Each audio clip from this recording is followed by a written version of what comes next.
Hi folks, Vipin here. In this video we're going to talk about the problems in large sample tests.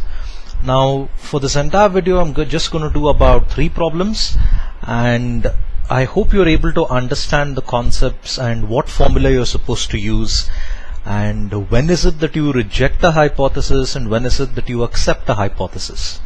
So don't worry about it. Most of this video I'm going to talk about how is it that you go about doing the problem, rather than explaining what step should come after the other. I'll be mostly talking about why it should come there rather than what should actually happen. Okay, so I have focused on problem number 35 in Raj Mohan textbook.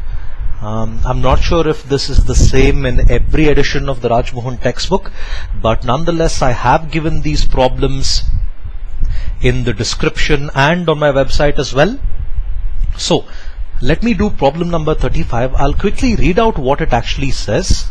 From the following data, test whether the difference between the proportions are in the two samples is significant.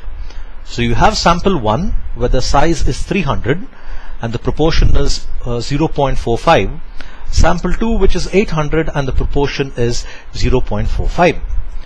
Now if you read the question, it says whether the proportions in the two samples are different. Whenever you come across the word proportion, proportion is nothing but another way to talk about percentage. It's nothing but another way to say percentage. So the best way to look at proportion would be, and remember that would be through the concept of percentages. Now here let's just write down the data and see how is it that we can go about solving the problem. So first here would be N1, which is given as 300, N2 which is given as 800. Now N1 and N2 are the sample sizes. Then you have the population, you have the population proportion, or the sample proportion, in this case you have the sample proportion here, which is P1, that is the first sample proportion, which is given as 0.45, and the other one here, which would be the second sample proportion, which is P2, given as 0.45. Now a little bit of data is missing here when you want to solve this. So what is the data that is missing here? You need to find the population proportion. You need to find the population proportion. Now you can easily find the population proportion because you have these two bits of data that's given here. So how do you find population proportion? You use this as the formula: plus N2 P2 divided by N1 plus N2. Now if you substitute the values here, you should be able to get the value of P as 0.4790. Now I know some of you would have the habit of rounding off numbers, but in my case I don't have this habit because I've done a lot of mathematics when it comes to debentures, and in debentures you never really round off the numbers. So if you have a habit of doing that kind of math, you forget the concept of rounding off numbers. But if you want to go ahead and do it, it's fine. You will notice that my values are slightly different from that you would come across in the answers that's given in your textbook, but you would notice that the differences are in fact extremely minor, and it's perfectly fine to do that.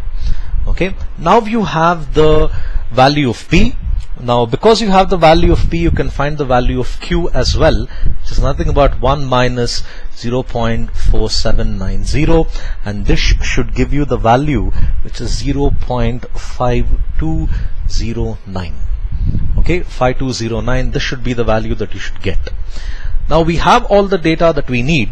All you need to do is write the remaining problem and find the answer to this. So what is it that you're supposed to do now? Firstly, write down what is the null hypothesis. The null hypothesis is the one that you are currently under the assumption. That is, you feel that this is what is in fact actually right. Now later on you're going to know whether your hypothesis is right or wrong.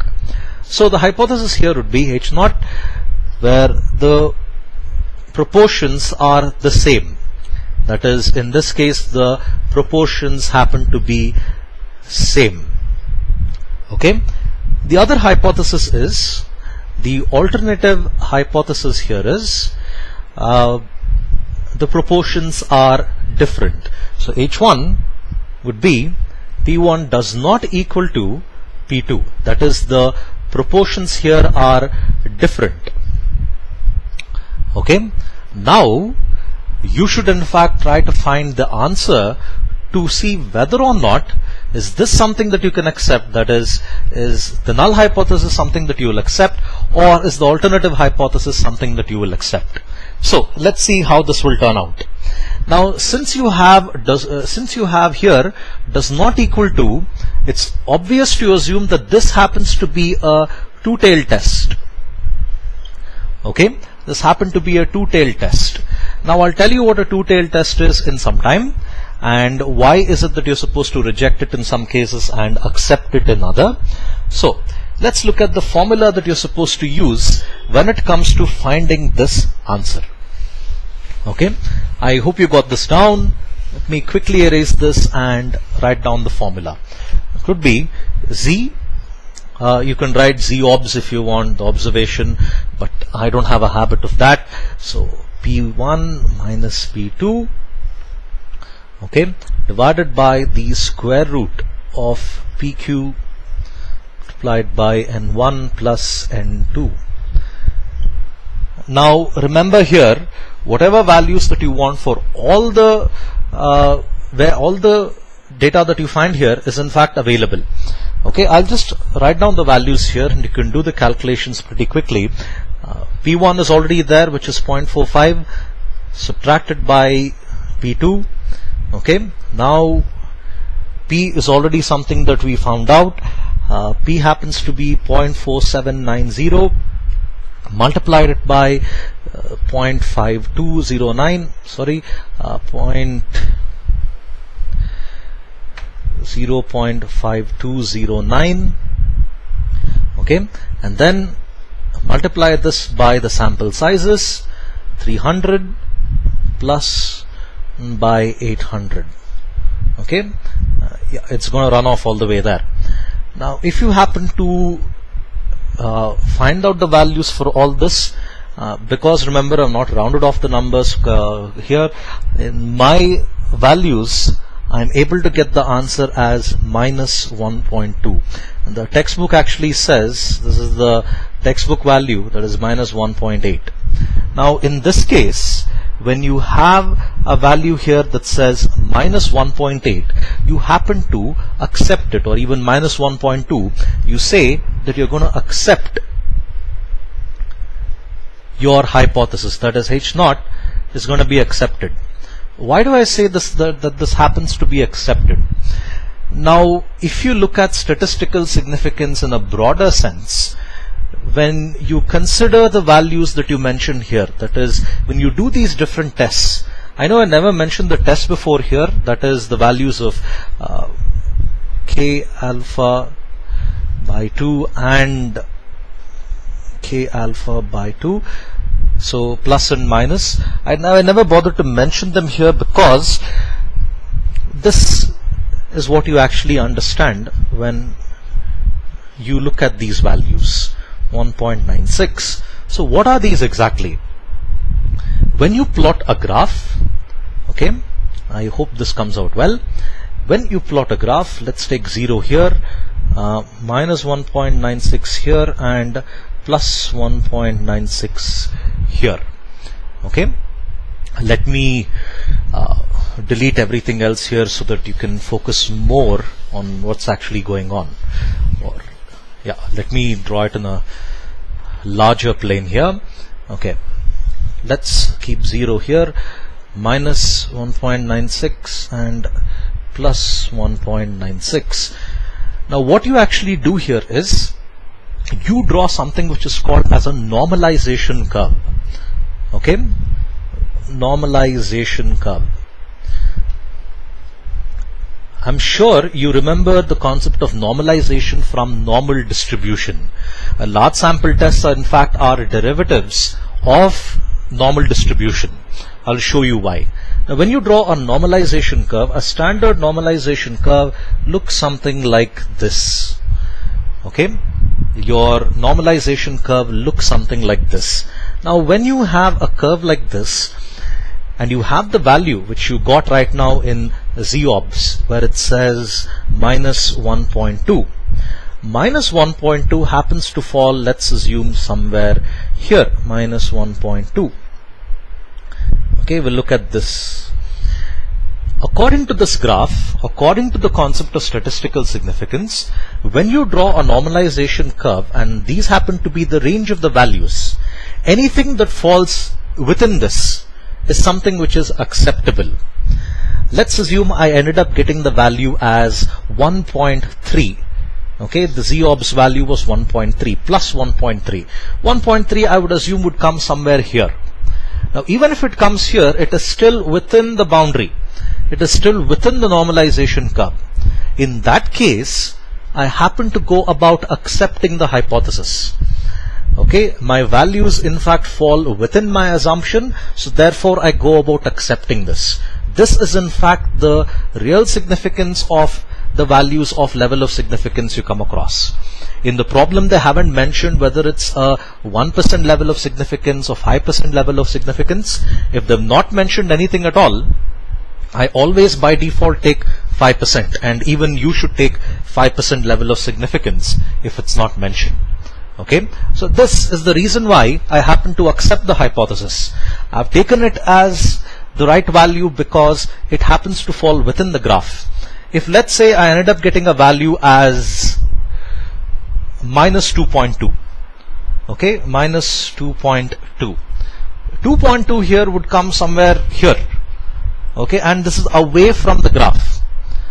This is away from the graph. It's not within the normalization curve that I've done here. So in that case, I would go about rejecting the hypothesis.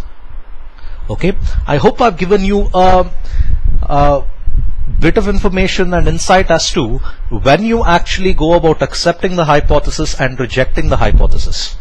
In fact, if you're still not sure, plot a graph and you'll be able to find out whether you can accept the hypothesis or whether you can reject the hypothesis. Okay, now let's do another problem.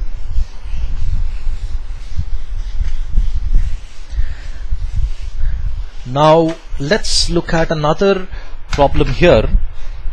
Which one shall I take? Oh yes, the one on potatoes.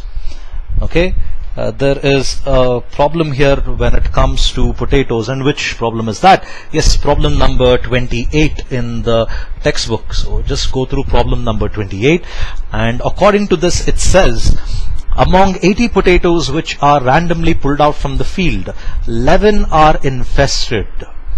Test the hypothesis that less than 25% of the potatoes are in fact infested. Okay, test the hypothesis that less than 25% of the potatoes are in fact infested. Now let's first go about writing down the data for this particular problem. Okay, in any problem in statistics, I would recommend that you write down the data first, because it makes your calculations later on so much more easier. Okay, now remember here they've again talked about percentages. Okay, they have mentioned in the problem that test the hypothesis with, that it is less than 25%. In that case, I'm supposed to use a formula which is in fact related to proportions. Okay, so let me do this here. Now firstly, I should look at the sample proportion. Now, so the sample proportion here has not been given. Okay, so what is it that I'm supposed to do when it comes to the sample proportion? Sample proportion here is in fact P0. In order to calculate that, all I'm going to do is divide 11 by 80. And this is going to give me the sample proportion, which is 0.13. Okay, let me get rid of this. Yeah, 0.1375. Now, how did I end up getting 11 and 80? If you read the problem, it says 11 happened to be defective. Okay, 11 here is in fact happened to be the sample. Okay, it's nothing but the sample. 80 here is the overall total. So 11 divided by 80, I'm able to get 0.1375. Okay, and the next thing that I'm going to do is, P is already been given. It's 25%. So for the sake of simplicity, I'm going to write it as 0.25. Okay, and since P is already here, Q won't be a problem. Thanks to the magic of multiples of 5, Q won't be difficult to find. It will be 0.75. Okay, now N here is going to be 80, the total number of 80 potatoes. So the null hypothesis is,